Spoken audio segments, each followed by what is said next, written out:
Hey. Come on, y'all. Hurry up. Close the door. Shh. Listen.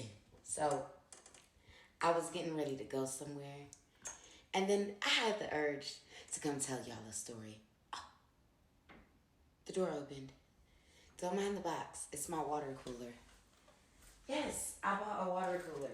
Also, I hate this doorknob, which is why I'm finna take it off and switch it. And my other doorknob is in the mail coming from Amazon. But that's a whole nother thing, okay? Y'all know I always got a sidebar. I always got something sideways going on. But anyway, so listen. I wanted to talk about how fragile the male ego is. Yeah. Okay. And Stephanie, what? That's a crazy topic. Why you want to talk about that? Because I got triggered when I was thinking about my car. When I was thinking about around this time 2 years ago. And Google Photos is a bitch. Because they be bringing up old photos and old memories of shit that you didn't even realize that you still had in your motherfucking cloud. And you be like, why the fuck I still got these photos? And then the Lord be like, oh, are you triggered? I thought you were healed. And I'll be like, okay. I see what you doing there, Lord. So, what are you talking about, Stephanie? We're talking about that time at band camp where I dated a nigga who was begging in my motherfucking inbox. A nigga who looked like Scruff motherfucking McGruff. But I thought everybody needs love. And then I gave this nigga a chance. And when he got caught cheating, he fucked up my car.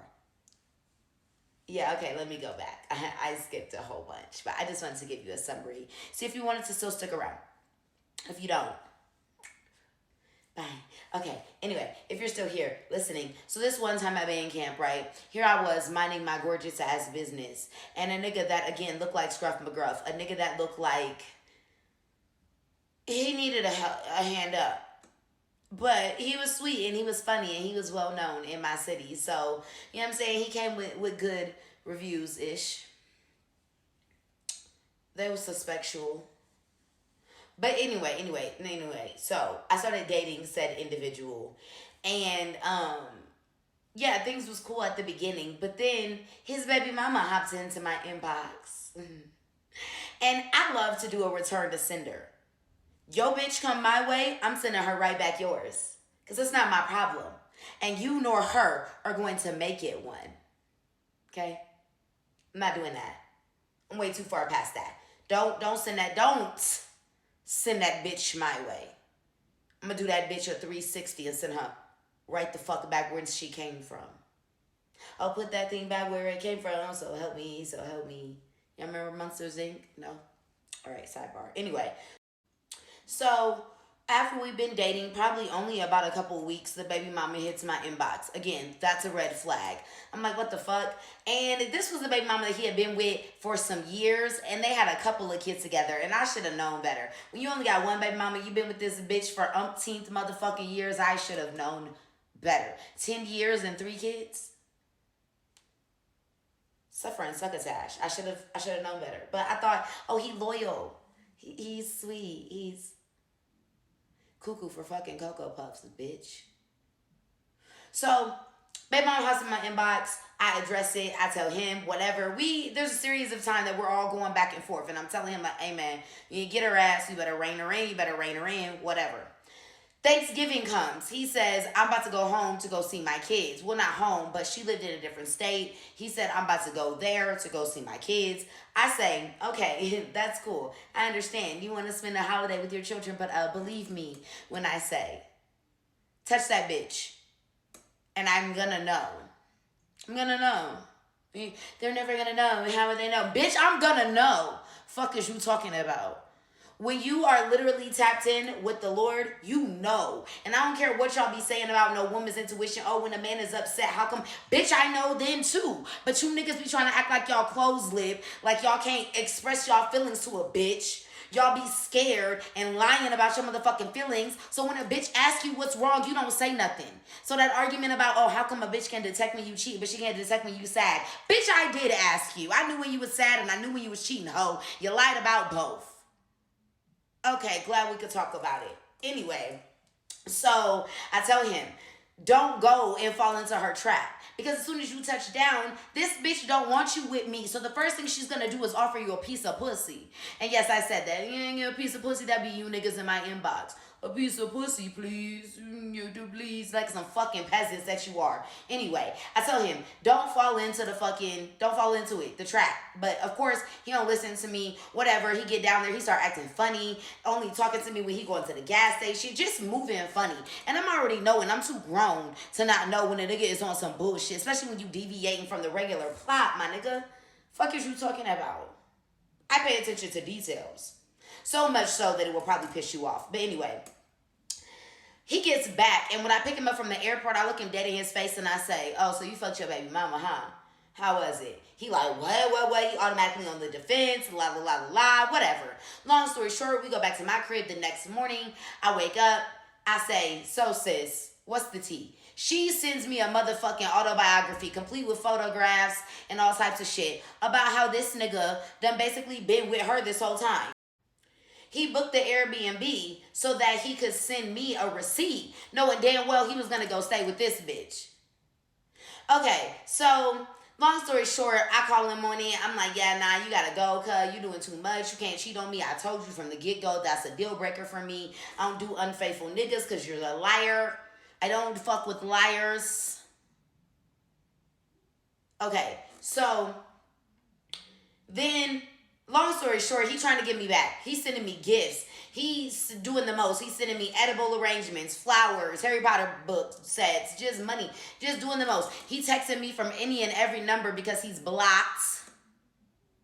So he's texting me from 1,001 text now numbers. My neighbor tells me that he sees him driving around my house. Now, y'all, this is after I done broke up with him. Mind you, did I go through his phone and see some more shit and put this nigga out in a blizzard? Yes, I did. Yes, I did. But you know what I didn't do? Kick that nigga in his back when he was going down the stairs because that's what I wanted to do.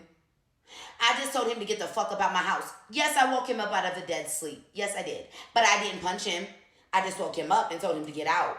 So you see, I still chose the high road. He over here, what if I crash? What if I? Well, bitch, that's what you deserve. I want to be laying next to no nigga that tells his baby mama, fuck you and them kids, and I hope y'all all unalive. Excuse me? Oh, hell no. Not the kids, too, sir. You was a grimy ass nigga. And you was in my house when you sent that message. You're trifling. I don't want to be associated with nothing like that. That's scum behavior. So, put the nigga out. He riding past my house. You got me right in. Just doing all types of sassy shit. Long story short, one day at band camp, I wake up, I go outside. My windshield is crashing. I'm looking like, wait. I go to my car to go start it, and it looks weird, so I'm thinking it's frost or snow. Bitch, it's broken. This pussy ass nigga done came and threw a cinder block through my window. Y'all, I cannot make this up. He slit my tires. He put sugar in my tank. Yeah. I caught it on the ring cam from the neighbors. But the police, they didn't do shit about it. They told me. Because it was not bodily harm and only property, it didn't take precedent. And that I should probably just sue him civilly. I tried to get a restraining order. He fled to Florida with his baby moms. Last I heard, she got knocked up and knocked between a washer and a dryer too. But that's not my business. That's just a gossip that I heard on the street. It ain't me. But all I know is that nigga disappeared because I was on his ass. Because what the fuck do you mean? You fucked up my baby Big Bertha. That's some sassy pussy shit. You got caught cheating and then you want to fuck up my money. Because fucking up my car is fucking up my money. Come on. So, Stephanie, you told this long-ass story. What does it have to do with the male ego being fragile? It has to do with the fact that this nigga got caught doing me wrong, but somehow he turned himself into the victim and fucked up my shit because I needed to suffer? Because he got caught doing wrong, doing something I intentionally told him from the get-go would be a no-brainer, would be a you gotta break up, like what, you gotta go? But still somehow, I'm the one in the wrong. Somehow his ego is so fragile that he cannot accept responsibilities for his own actions. Therefore, he must take them out on me. And because he cannot physically do anything, because I wish a bitch nigga would, he had to take it out on the only thing that he could, my property. Now, he is not the only one. I've had other exes bust out my windows, stalk me, do extreme things because they got caught and I removed myself, which is my right. I don't have to keep fucking with you. I don't have to accept the bare minimum gutter shit because you feel like I should. Fuck you and your mama. And the horse you rode in on, bitch. Fuck is you talking about? So y'all egos be fragile. Y'all get caught in y'all own mess. And you can't accept responsibilities. So then you have to project that shit onto somebody else. And now you want to cause damage because you mad, throwing a fit like a fucking toddler. Please work on that. I pray that y'all please get some therapy. Please look into that. Also, speaking of that, I went to the barbershop. As you can see, I got a fresh cut. I'm iffy on how I feel about it. Whatever, we'll come back to that, a different story. But I did have a good conversation in the barbershop, and so that is going to be our next episode. So stay tuned for that. But anyway, I'm going to get off my high horse and go do what I was going to do. So thank you guys, as always, for listening to me. Stay hydrated. Stay the fuck out my inbox, unless you think you might be my husband. And then in that case... But if you're unqualified, just know I'm going to roast your ass. Okay. Love you guys long time. Go outside, touch grass. It's nice out. Bye.